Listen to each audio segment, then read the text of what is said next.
వద్దు స్వామి వద్దు, నాకు అంతటి భాగ్యం వద్దు. నీ కృపతో నీ దర్శన భాగ్యాన్ని కలగజేశావు, ఇదే చాలు నాకు. నా పుత్రుడిగా జన్మిస్తానంటున్నావు, నేను పెద్ద బ్రాహ్మణుని. నిజంగా నువ్వు నా కొడుకుగా పుడితే నిన్ను సేవించగల సామర్థ్యం నాకు లేదు. నాకు అంతటి భాగ్యం వద్దు స్వామి. నీకు ఆ భయం లేదు. నువ్వు నాకు ఏమి ఇస్తే నేను దానితోనే సంతృప్తి చెందుతాను. ఆందోళన చెందకు.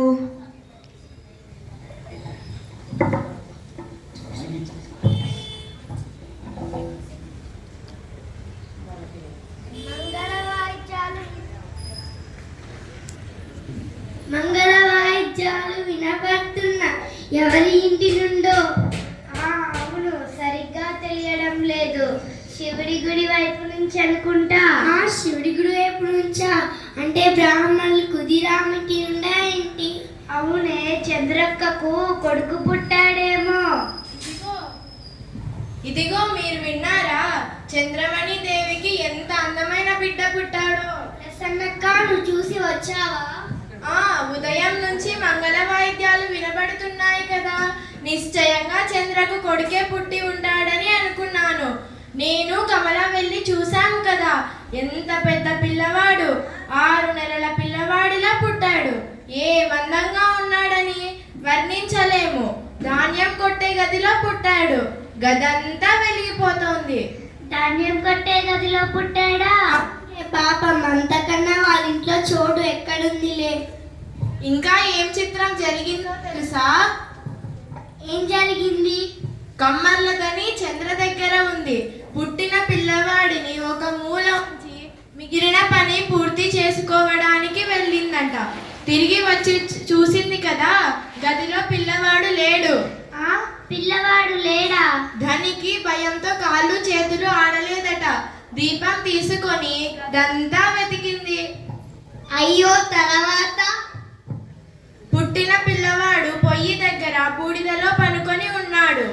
పుట్టిన పిల్లవాడికి ఏడుపు అస్సలు రాలేదు. కంట్లో ఒక్క చుక్క కూడా నీళ్లు రావడం లేదు.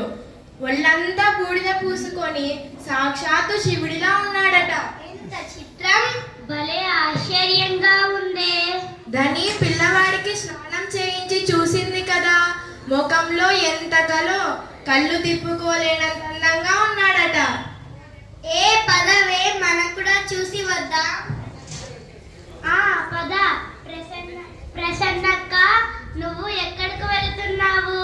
ఇదిగో పైన వాళ్ళ ఇంట్లో కూడా ఈ శుభవార్త చెప్పి ఇప్పుడే వచ్చేస్తాను, మీరు పదండి.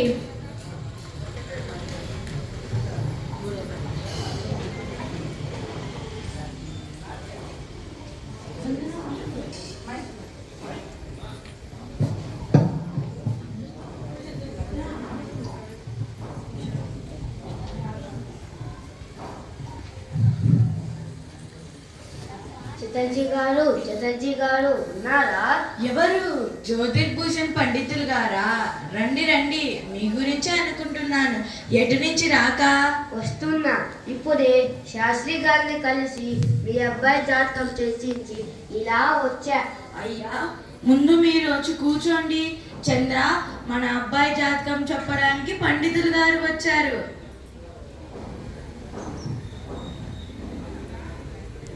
చటర్జీ గారు, రవి, చంద్రుడు, బుధుడు ఒకే రత్నంలో వచ్చారు. మంగళ, శుక్ర, శని గ్రహాలు ఉచ్చస్థితిలో ఉన్నాయి. మీ పిల్లవాడు మామూలు పిల్లవాడు కాదండో. ఈ రత్నంలో పుట్టినవాడు అనేక మంది శిష్యులతో దేవస్థానంలో విలాయిల్లుతాడు. నూతన ధర్మాన్ని బోధిస్తాడు. నారాయణాంశ సంభూతుడు, అందరితోటి పూజింపబడతాడు. అంతా రఘువీరుడి దయ. మరి పిల్లవాడికి ఏం పేరు పెట్టాలంటారు? రాశి ప్రకారం శ్రీ శంభులాం దేవశర్మ అని పేరు పెట్టాలి. మీ ఇష్టం వచ్చిన పేరుతో పిలుచుకోవచ్చు. గయలోని గదాధరి కృప వల్ల పుట్టాడు. గదాధరుడని పిలుద్దాం అనుకుంటున్నాం. మంచి పేరు. మరి నేను సెలవు తీసుకోనా? వస్తానమ్మా. శుభం పండిత్ గారు. చంద్ర, అయితే నా స్వప్నం నిజమేనా? నిజంగా మనకు భగవంతుడే జన్మించాడా? మీరు గయ వెళ్ళినప్పుడు ఒకరోజు గుడి ముందు నిల్చొని దానితో మాట్లాడుతున్నాను. ఆ సమయంలో శివలింగం నుంచి ఓ విధమైన కాంతి బయటకు వచ్చి గుడి అంతా కప్పి జ్యోతి తరువాత నన్ను కప్పివేసి నాలో ప్రవేశించింది. నేను భయంతో ఆశ్చర్యంగా స్పృహ తప్పి పడిపోయాను. ఈ విషయం ఎవ్వరికీ చెప్పకు. చెప్పలేదు. అంతేకాదండి, ఇప్పుడు కూడా చూస్తున్నాను. ఒక్కోసారి పిల్లవాడికి బదులు దోమతారులో పెద్ద మనిషి పడుకొని ఉన్నట్లు కనిపిస్తోంది. నాకు భయం వేస్తోంది. ఏ దేవతో ఏమో. ఏమీ భయం లేదు. స్వయంగా రఘువీరుడే మన ఇంట్లో ఉన్నాడు. ఎప్పుడు మనల్ని కాపాడుతాడు. పద, రఘువీరుడికి నైవేద్యం పెట్టి వేలయ్యింది.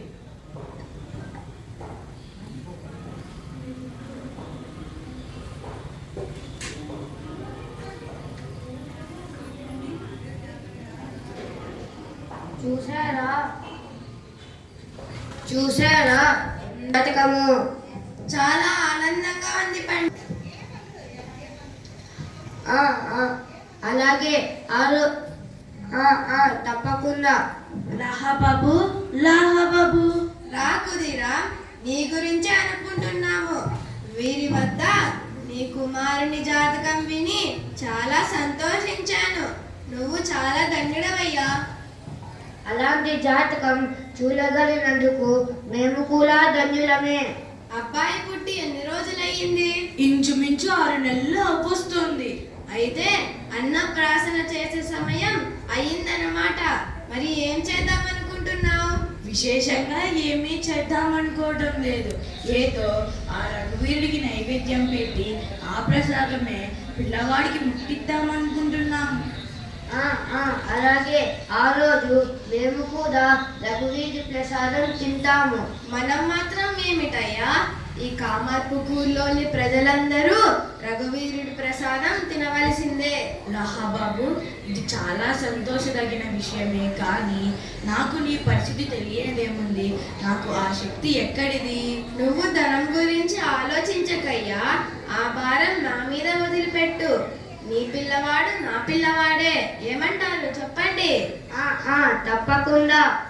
అయితే ఉంటాను. ఏ రోజు మంచిదో చూసి మీరు చటర్జీ గారు నిర్ణయించండి.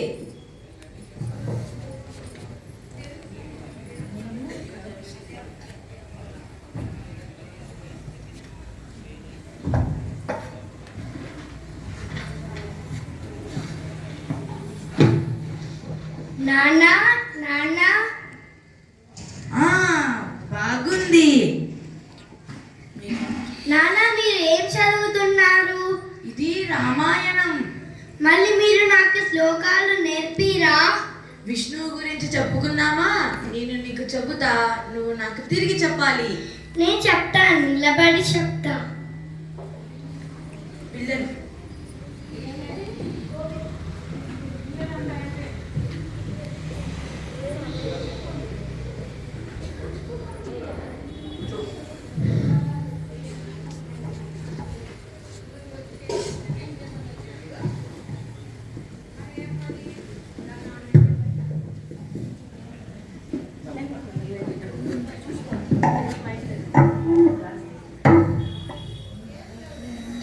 గదాయ్ గదాయ్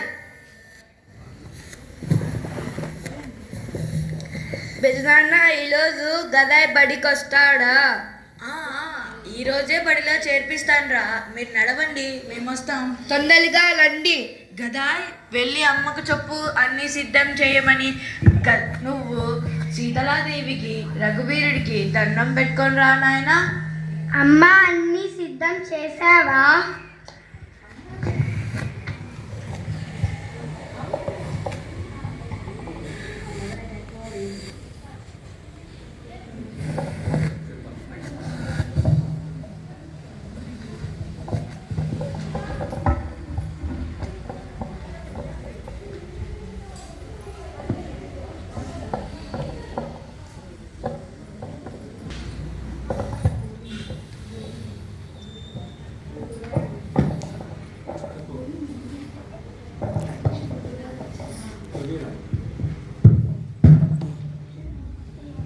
గురువుగారు ఇచ్చిన పాఠం వల్ల వేశారా?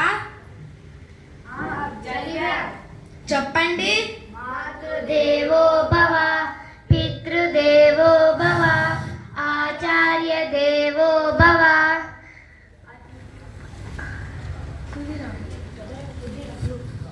గదాయ్ వచ్చాడు, గదాయ్ వచ్చాడు. అరవకండి. యదునాథ్ బాబు రాలేదా? రాలేదండి. అదిగో గురువుగారు వచ్చారు. చటర్జీ గారు వచ్చారా? రా గదాయ్.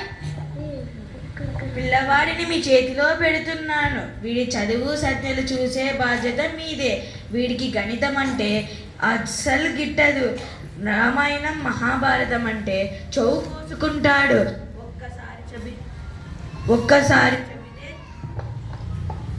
ఒక్కసారి చెబితే చాలు తిరిగి చెప్పేస్తాడు. లెక్క కట్టడం అంటే ససేమీరా చెయ్యడు. మీరు అంతగా ఆలోచించవలసిన అవసరం లేదండి. నేనన్నీ నేర్పుతానుగా. మరి నేను సెలవు తీసుకోనా? నిశ్చింతగా ఉండండి. నేను అన్నీ చూసుకుంటాను. రా గదాయ్, కూర్చో. గదాయ్ నా దగ్గర కూర్చో. ఇక్కడకు రా. గురుగారు వీళ్ళు నాకు చోటు ఇవ్వడం లేదు. గోవింద్, చెవులు పట్టుకు నించోమను. నించోండి. నించోండి. గదాయ్, నువ్వు ఇలా రా, నా దగ్గర కూర్చో. నీకు రాయటం వచ్చా? అన్నీ రాయగలను. నీకు ఎక్కాలు వస్తాయా?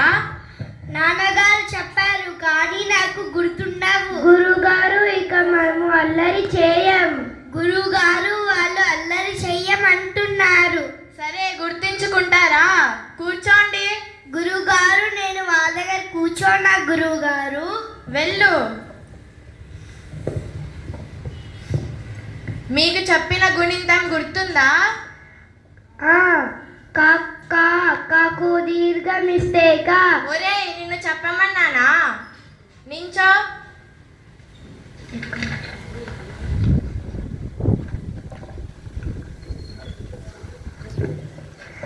రెండు ఒకట్ల రెండు, రెండు రెండ్ల నాలుగు. గురుగారు గదాయ్ చెప్పడం లేదు. చెప్పు గదాయ్. రెండు ఒకట్ల రెండు.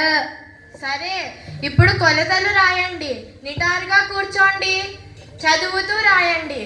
2 పావులు అర, 2 పావులు అర, 2 అరలు షేరు, 2 అరలు షేరు, 2 షేరులు వీష, 2 షేరులు వీష, 2 వీషలు ఒక కుంచము. 2 వీషలు ఒక కుంచము. మళ్ళీ చెప్పండి. 9 అడుగులు 1 గజము. గురుగారు గదాయ్ బొమ్మలు వేస్తున్నాడు. ఇది ఇలా రా గదాయ్. చూపించు. భలే వేసావే. బలపం ఇలా ఇవ్వు. ఇలా పెట్టాలి, సరేనా? గదాయ్, నీకు కొలతలు ఇష్టం లేదా? లెక్కలు నేర్చుకోకపోతే మరి పండితుడివి ఎలా అవుతావు? సరే, చూద్దాంలే. ఈ రోజుకు ఇది చాలు. మిగతాది రేపు నేర్చుకుందామా? గోవింద్, గంట కొట్టు. గదాయ్, నువ్వు మొన్న నేర్పించావే ఆ నాటకం వేద్దామా మనము? ఏది ప్రహ్లాదుడిదా? పదండి మనం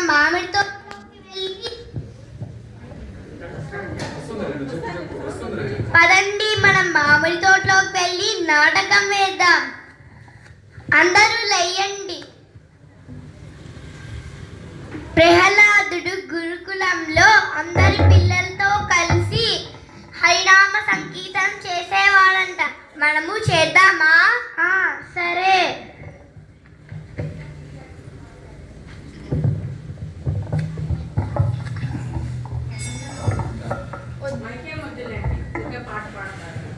హరి బోల్, హరి బోల్, హరి హరి బోల్.